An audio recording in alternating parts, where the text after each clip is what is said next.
Uma produção WGBH Boston associada a Harvard University. Qual a coisa certa a fazer?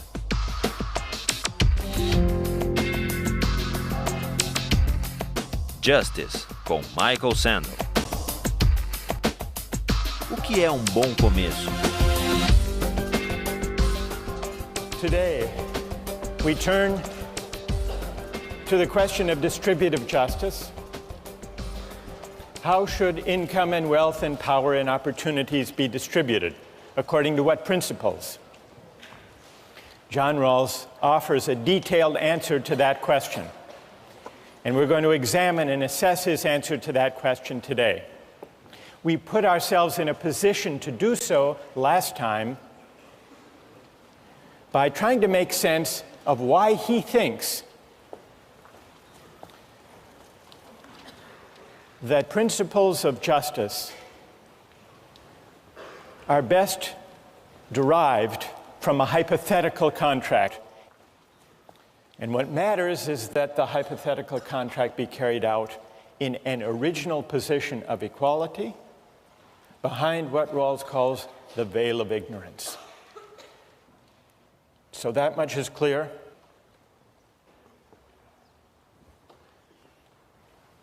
All right, then let's turn to the principles that Rawls says would be chosen behind the veil of ignorance. First, he considers some of the major alternatives. What about utilitarianism? Would the people in the original position choose to govern their collective lives? Utilitarian principles, the greatest good for the greatest number. No, they wouldn't, Rawls says. And the reason is that behind the veil of ignorance, everyone knows that once the veil goes up and real life begins, we will each want to be respected with dignity. Even if we turn out to be a member of a minority, we don't want to be oppressed. And so we would agree to reject utilitarianism and instead to adopt as our first principle equal basic liberties, fundamental rights to freedom of speech, freedom of assembly, religious liberty, freedom of conscience, and the like. We wouldn't want to take the chance that we would wind up as members of an oppressed or a despised minority with the majority tyrannizing over us. And so Rawls says utilitarianism would be rejected.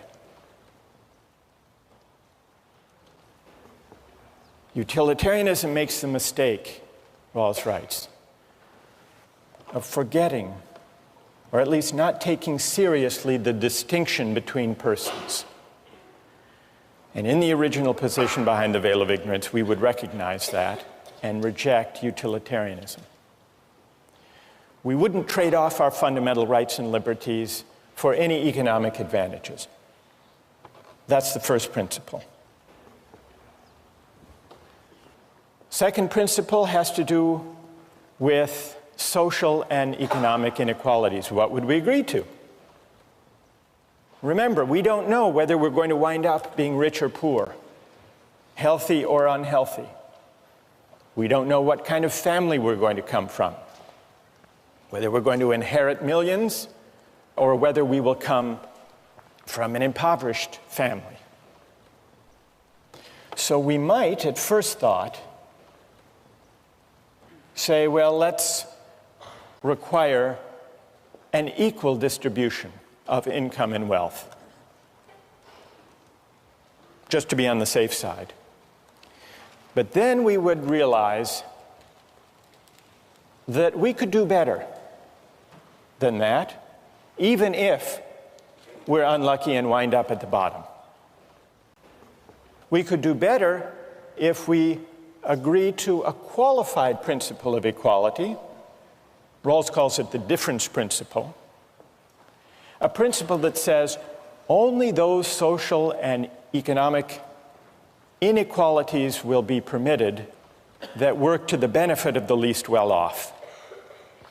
So we wouldn't reject all inequality of income and wealth. We would allow some, but the test would be, do they work to the benefit of everyone, including those, or as he specifies the principle, especially those at the bottom. Only those inequalities would be accepted behind the veil of ignorance, and so Rawls argues, only those inequalities that work to the benefit of the least well-off are just. We talked about the examples of Michael Jordan making $31 million a year, of Bill Gates having a fortune in the tens of billions. Would those inequalities be permitted under the difference principle? Only if they were part of a system, those wage differentials, that actually work to the advantage of the least well-off. Well, what would that system be? Maybe it turns out that as a practical matter, you have to provide incentives to attract the right people to certain jobs. And when you do, having those people in those jobs will actually help those at the bottom. Strictly speaking, Rawls's argument for the difference principle is that it would be chosen behind the veil of ignorance.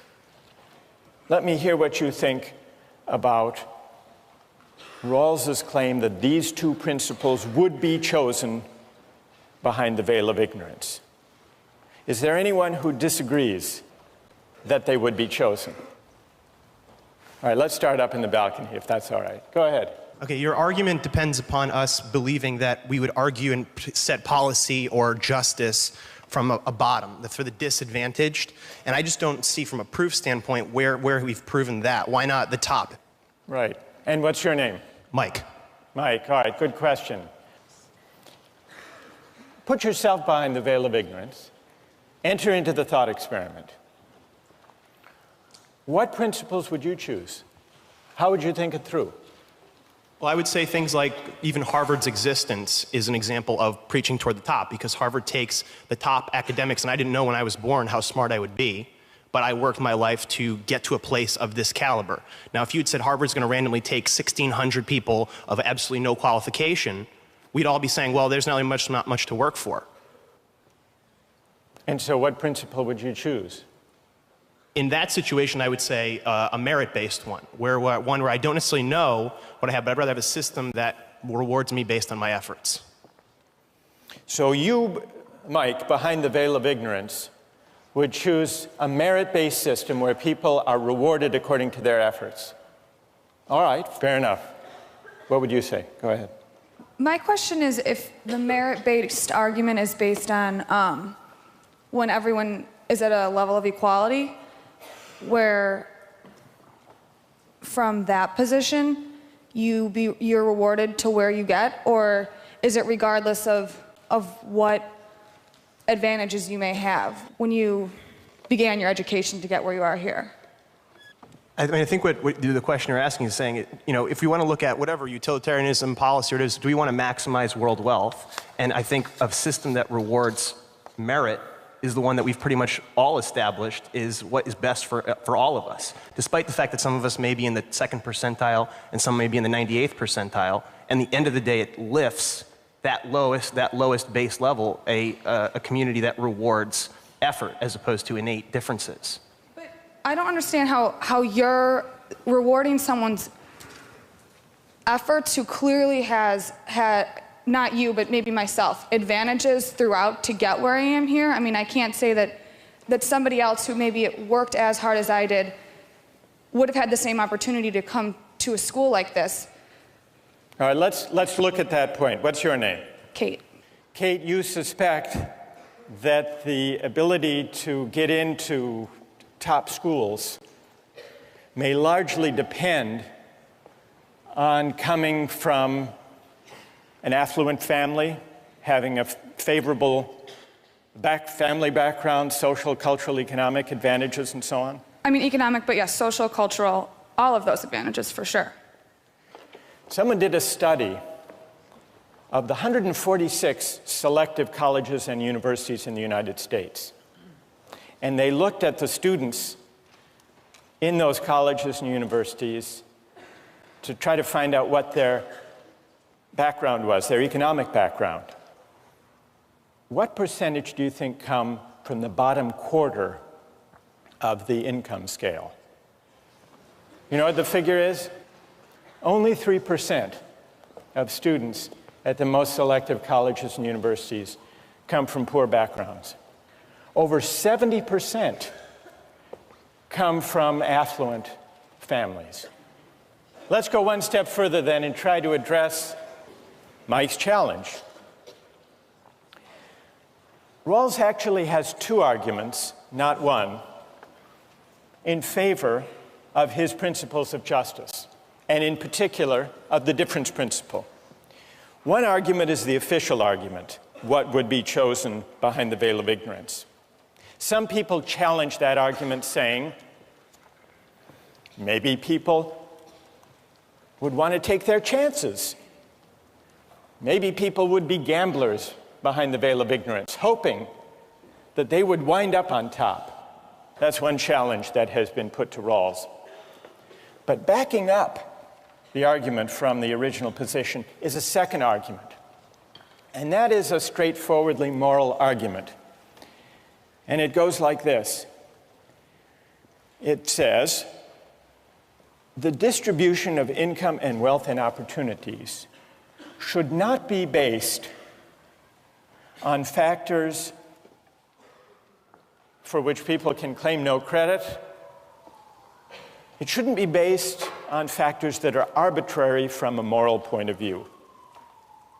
Rawls illustrates this by considering several rival theories of justice. He begins with the theory of justice that most everyone these days would reject: a feudal aristocracy. What's wrong with the allocation of life prospects in a feudal aristocracy? Rawls says, well, the thing that's obviously wrong about it is that people's life prospects are determined by the accident of birth. Are you born to a noble family or to the family of peasants and serfs? And that's it. You can't rise. It's not your doing where you wind up or what opportunities you have. But that's arbitrary from a moral point of view. And so that objection to a feudal aristocracy leads, and historically has led people to say, careers should be open to talents. There should be formal equality of opportunity, regardless of the accident of birth. Every person should be free to strive, to work, to apply for any job in the society. And then, if you open up jobs and you allow people to apply and to work as hard as they can, then the results are just. So it's more or less the libertarian system that we've discussed in earlier weeks. What does Rawls think about this? He says it's an improvement. It's an improvement because it doesn't take as fixed the accident of birth. But even with formal equality of opportunity, the libertarian conception doesn't extend its insight far enough. Because if you let everybody run the race, everybody can enter the race, but some people start at different starting points, that race isn't going to be fair. Intuitively, he says, the most obvious injustice of this system is that it permits distributive shares to be improperly influenced by factors arbitrary from a moral point of view, such as whether you got a good education or not, whether you grew up in a family that supported you and developed in you a work ethic and gave you the opportunities. So that suggests moving to a system of fair equality of opportunity. And that's really the system that Mike was advocating earlier on, what we might call a merit-based system, a meritocratic system. In a fair meritocracy, the society sets up institutions to bring everyone to the same starting point before the race begins. Equal educational opportunities, Head Start programs, for example, support for schools in impoverished neighborhoods, so that everyone, regardless of their family background, has a genuinely fair opportunity. Everyone starts from the same starting line. Well, what does Rawls think about the meritocratic system? Even that, he says, doesn't go far enough in remedying or addressing the moral arbitrariness of the natural lottery. Because if you bring everyone to the same starting point and begin the race, who's going to win the race? Who would win? To use the runners example. The fastest runners would win. But is it their doing that they happen to be blessed with the athletic prowess to run fast?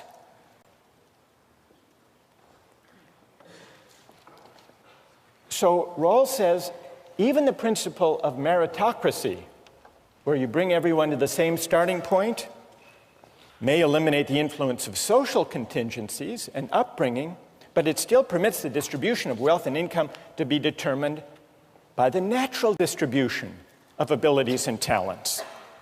And so he thinks that the principle of eliminating morally arbitrary influences in the distribution of income and wealth requires going beyond what Mike favors, the meritocratic system.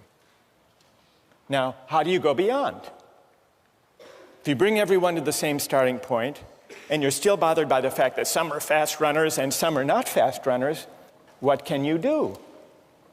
Well, some critics of a more egalitarian conception say the only thing you can do is handicap the fast runners. Make them wear lead shoes. But who wants to do that? That would defeat the whole point of running the race.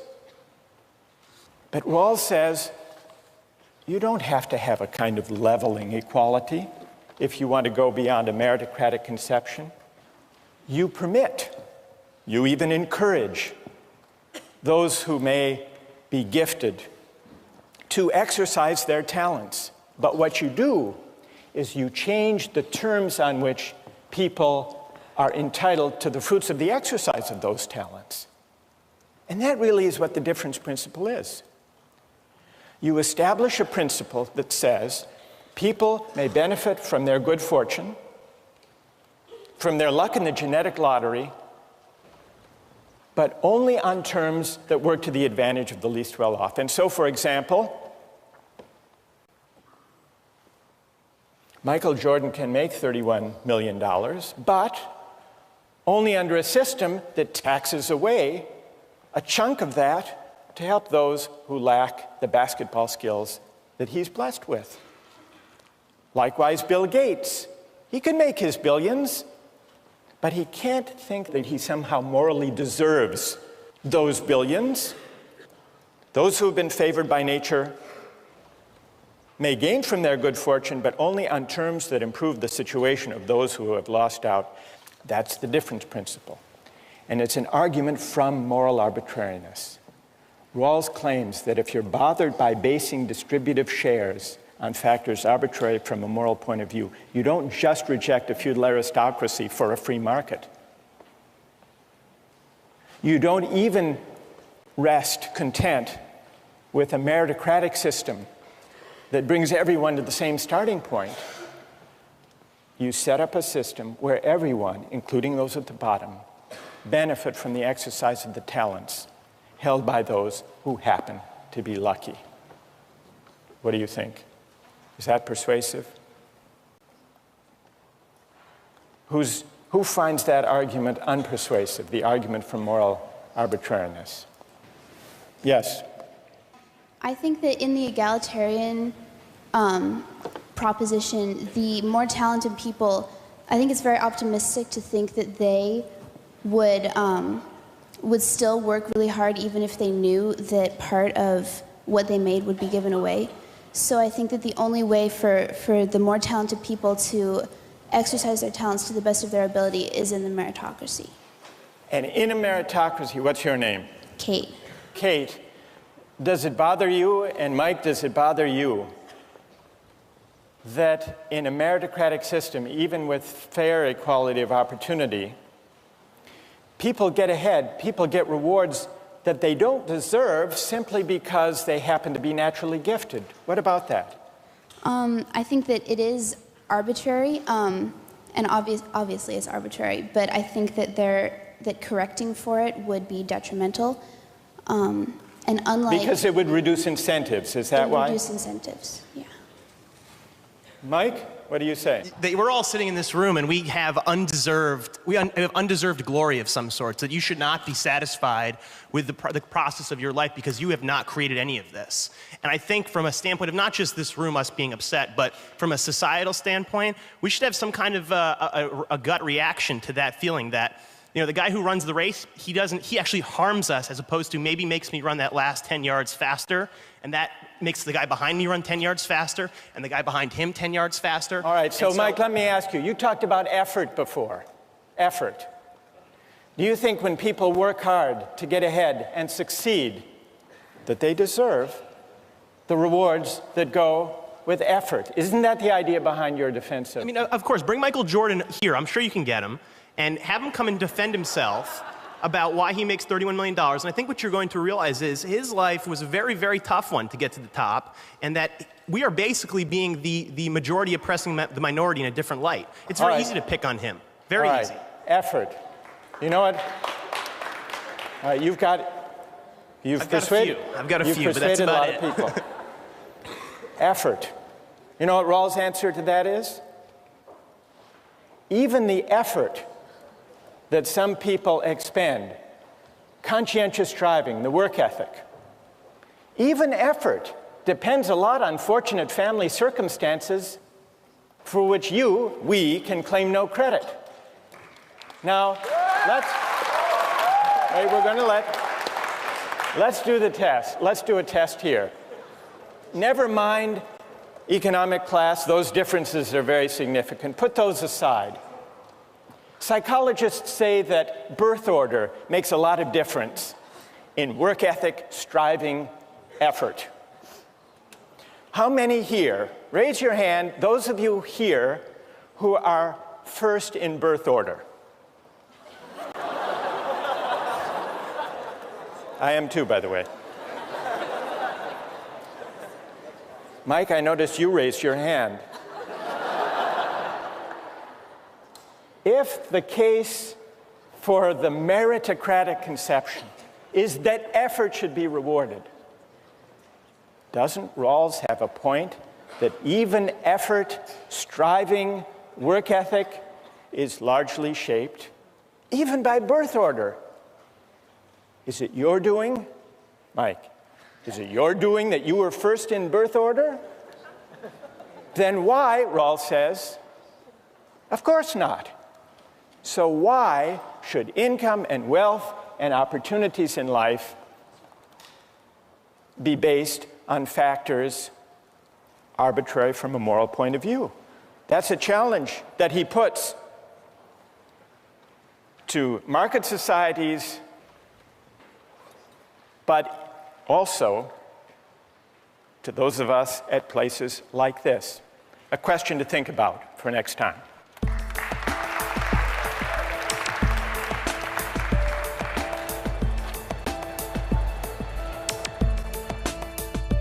A justice of the United States Supreme Court. What do they make? It's just under $200,000. But there's another judge who makes a lot more than Sandra Day O'Connor. Do you know who it is? Judge Judy. How did you know that? Judge Judy, you know how much she makes? $25 million.